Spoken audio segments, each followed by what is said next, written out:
సోది చెబుతానమ్మ సోది, జరిగేది చెబుతాను, జరగబోయేది చెబుతాను, జరుగుతున్నది చెబుతాను, ఉన్నది ఉన్నట్టు చెబుతాను, లేనిది లేనట్టు చెబుతాను.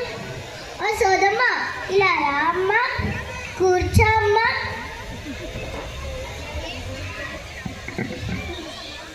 సోది చెప్పించుకోవే తల్లి. కుర్రో కుర్రు, నాకు కొంచెం సోది చెప్పమ్మా. పలుకమ్మ పలుకు, అమ్మ పలుకు, జగదంబ పలుకు, కాశీ విశాలాక్షి పలుకు, కంచి కామాక్షి పలుకు, మధుర మీనాక్షి పలుకు, బెజవాడ కనక దుర్గమ్మ పలుకు, విజయనగరం పైడితల్లమ్మ పలుకు. నా నోటంతా సత్యమే పలుకునే తల్లి. ఈ పూల్బాగ్ కాలనీ బాగుండాలి, ఈ సరస్వతి శిశు మందిర్ స్కూల్ బాగుండాలి. ఓ సోదమ్మ, సోది చెప్పడానికి ఏమి తీసుకుంటావు?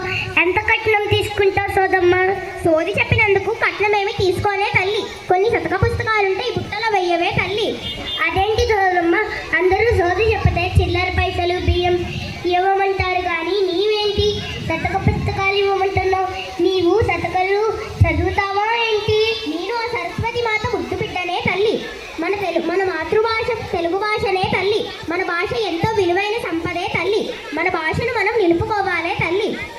సరేలే, శతక పుస్తకాలే కదా అడిగావు, ఇదిగో తీసుకో. ఇప్పుడు నా అదృష్ట రేఖలు ఎలాగున్నాయో చెప్పు సోదమ్మ. చెబుతానమ్మ చెబుతాను, మన తెలుగు తల్లి అంత సత్యమే పలుకునే తల్లి.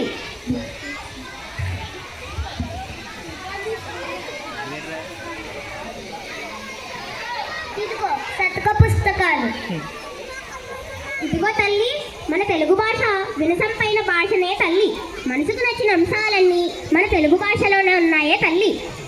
నీవు ఎన్ని ఇతర భాషలు నేర్వాలన్నా ముందు మన మాతృభాష మీద మక్కువ పటుత్వం ఉండాలే తల్లి. అప్పుడే నీవు ఇతర సులభంగా అర్థం చేసుకోగలవే తల్లి. నీవు భవిష్యత్తులో పెద్ద పెద్ద చదువులు చదవాలన్నా, పెద్ద పెద్ద ఉద్యోగాలు చేయాలన్నా, కానీ ఎంత ముఖ్యమో అంతకన్నా ఎక్కువ మంచి సంస్కారం నడవడిక ఉండడం కూడా అంతే ముఖ్యమే తల్లి. మన తెలుగు భాషలో ఎన్నో నైతిక విలువలు, ఆచార్య వ్యవహారాలు, శతక పద్యాలు, శ్లోకాలు, సంస్కారం ఉన్నాయే తల్లి. ఇవన్నీ చదవడం వల్ల మన ప్రతి శరీరంలో ప్రతి అవయవం కదులుతుందే తల్లి. ఇది మన శరీరానికి మనసుకి మంచి ఆరోగ్యాన్ని ఇస్తుందే తల్లి. అప్పుడే నీవు భవిష్యత్తులో పెద్ద గొప్పదాని అవుతావే తల్లి. కుర్రో కుర్రు. ధన్యవాదములమ్మా, సోది చాలా బాగా చెప్పావు. ఇప్పటి నుండి నువ్వు చెప్పినవన్నీ మంచి ఉన్నత స్థాయిలో ఎదగడానికి, మా మంచి పాఠశాలకు పేరు తీసుకురావడానికి ప్రయత్నిస్తాను సోదమ్మా. సరేనమ్మా, చల్లగుండు బిడ్డ. ధన్యవాదం.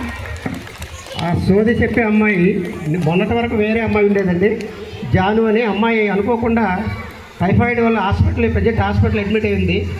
ఆ అమ్మాయికి బదులు ఈ అమ్మాయిని 3 days 1 dayలో నేర్చుకుంది అమ్మాయి. ఎక్కడ జస్ట్ అందుకే కొద్దిగా పెట్టింది. యాక్చువల్లీ ఆ అమ్మాయి బాగా చెప్పేది. అమ్మాయి హాస్పిటల్ ఉండడం వల్ల ఈ అమ్మాయిని పెట్టాల్సి వచ్చింది 1 dayలో.